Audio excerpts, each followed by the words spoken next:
What's up guys, and welcome to a slightly different backdrop and scenario here. I'm just going to be doing a very casual kind of a Q&A sort of a video. I was over hanging out on my community tab again. If you haven't checked the community tab out, definitely do. A lot of people talking in there. And I asked you guys just to submit some questions that I could answer in a Q&A video. I'm not sure everyone had the same idea on what types of questions we were talking about, but let's go through some of them and see what we've got. Question number one, Cars Simplified asks, assuming it will remain stock or unmodified, what is your dream year and trim level of Grand Prix?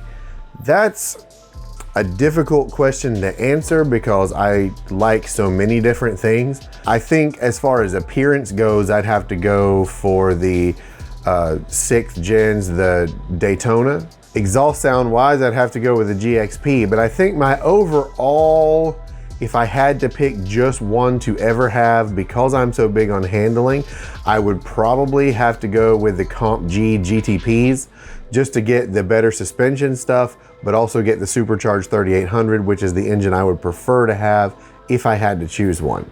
Next question, Derrick Moyer says that he would like to see a rocker panel replacement video, as well as heater and evap cores replacement and converting of the sound system from non-Bose to Bose. And then he also is talking about having a leak in the firewall insulation on the right-hand side. That's a whole lot of stuff for a Q&A for one comment, but let me try to go through a couple of these. Rocker panel videos may not be something I can do a lot of unless you're talking about the plastic piece.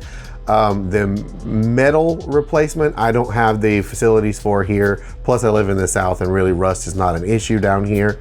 The plastic pieces, I may have a video on at some point or another. As far as the heater and evap cores, that will probably be something I do a video on eventually, but I don't have anything planned right now.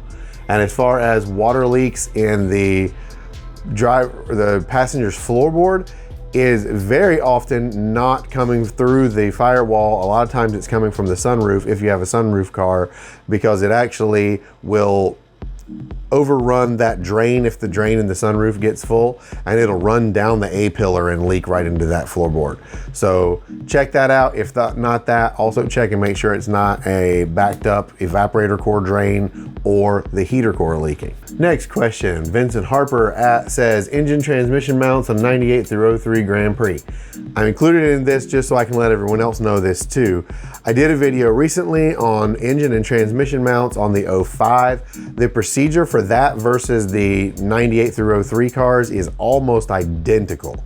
The only difference is the earlier cars, you do not have to remove that upper bracket that holds the engine mount to the oil pan, because it has a big U-shaped bracket, but you can get to the nuts on the top.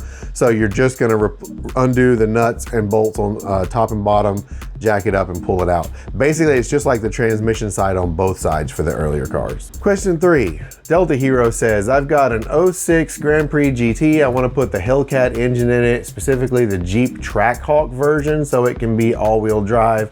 What complications am I looking at? And then it says some other stuff there too, but just to keep this video short. The short answer to this is all the complications. Also, with enough money and enough time, literally anything is possible. So you can put absolutely anything you want in anything. Would that swap be feasible for 90% of people? No. You would be changing virtually everything. As a matter of fact, it would be a whole lot easier to actually buy a Trackhawk and cut the bottom out of it with the drivetrain in it and just weld a Grand Prix body on it. But basically, if you're not comfortable doing very high level sheet metal fabrication and wiring and tuning and stuff like that, it's not something that you're gonna probably be able to do. If you're gonna have to pay someone to do that swap, not worth it. Honestly, the only way I can really see that swap being worth doing is if you own a shop that does these kinds of things, like for example, West Coast Customs, and you're doing it as a project for the shop to show off what you can do, then it makes sense. Otherwise, there are way, way, way easier ways to go fast than to spend $100,000 on a hacked up car.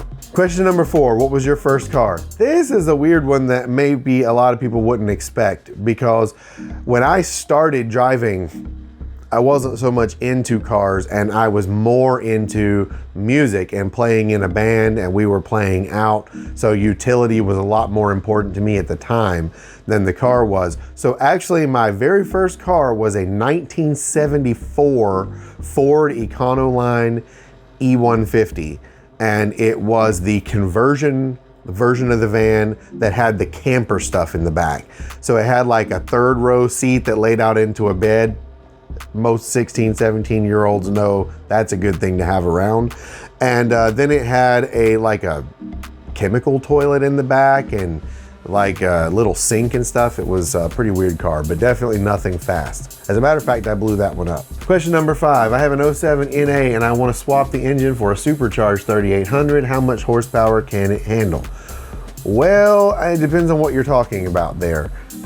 Supercharged 3800s can make tons of power. The shortest version of that answer would be a lot more power than your transmission can. If you're doing that swap and you can do it, at least try to swap the HD transmission in too, because it would be a little bit stronger. But if you've already got them out and you're looking for high horsepower levels, go ahead and have the transmission built at the same time. 4T65s and 4T60s are not particularly strong engines, and even stock supercharged 3800s are very torquey and they're hard on transmissions. So that's really more of your weak point. The engine can go as far as you can afford to go. There's plenty of 500-600 horsepower supercharged 3800, so that's not going to be that hard. It's going to be more keeping the transmission in one piece. Questions 6. I have an 08 NA L26. I want to get as much power as possible naturally, but I want to run 22s. Do you think upgraded shafts could handle it? As far as running 22s, they are heavier. Upgrading drive shafts or half shafts would probably be a good idea at some point, especially if you're talking about a lot of power. Now, under this, he also says I'm shooting for 700 wheel horsepower. If you mean by naturally 700 horsepower without boost, it's not possible. I'll go ahead and tell you on that engine, it's just not. If you shelled out a huge amount of money, built an NA L26 to everything you could possibly think to do to it, you're not gonna make anywhere near 700 horsepower. If you want to make a high horsepower L26, turbo it. That's way easier, and then that's gonna get you closer. Still, you're gonna have a hard time getting near 700. But honestly, just like in the last question, you're going to run out of transmission a long time before you run out of engine anyway.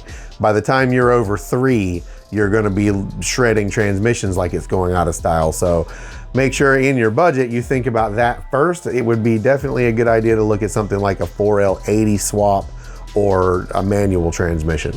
And my final question, have you seen any videos or will you be doing one on pulling and reinstalling the supercharger? This gives me a good chance to prop an upcoming series. I actually do have a supercharger series coming soon. I'm waiting to get some of these extra cars caught up before I get to it. But the very next series that I should be doing on the 99 is gonna be a series on supercharger stuff. I don't want to give anything away, but we're going to be doing a few supercharger things to it to get some boost back in that and improve the efficiency a little bit. So keep an eye out for that. That's definitely coming. So that's all the questions I have for right now. Make sure you guys check out my community tab. That is where I try to correspond with you guys.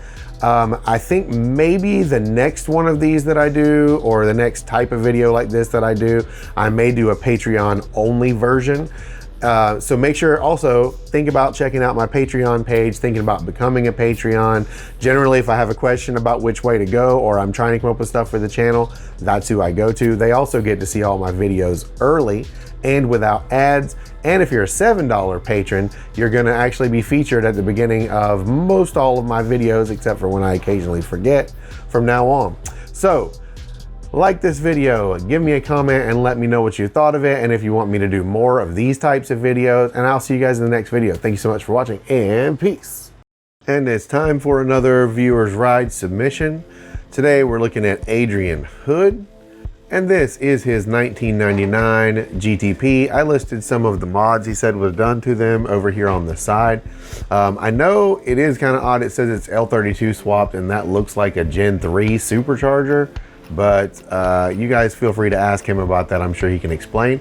He did tell me that this was purchased from a GM tech who took really good care of it, and apparently it has just absolutely tons of new parts and has been well maintained. This is the first car he said he's really gotten into, so we're glad to have him in the enthusiast community. Overall, really nice looking car, and I love this color blue. I wish more Grand Prix came this color. Also like the 18s, very nice. And if you guys would like to have any of your rides submitted, make sure to send them in to salemsubs@gmail.com, and we'll see some more in the next video.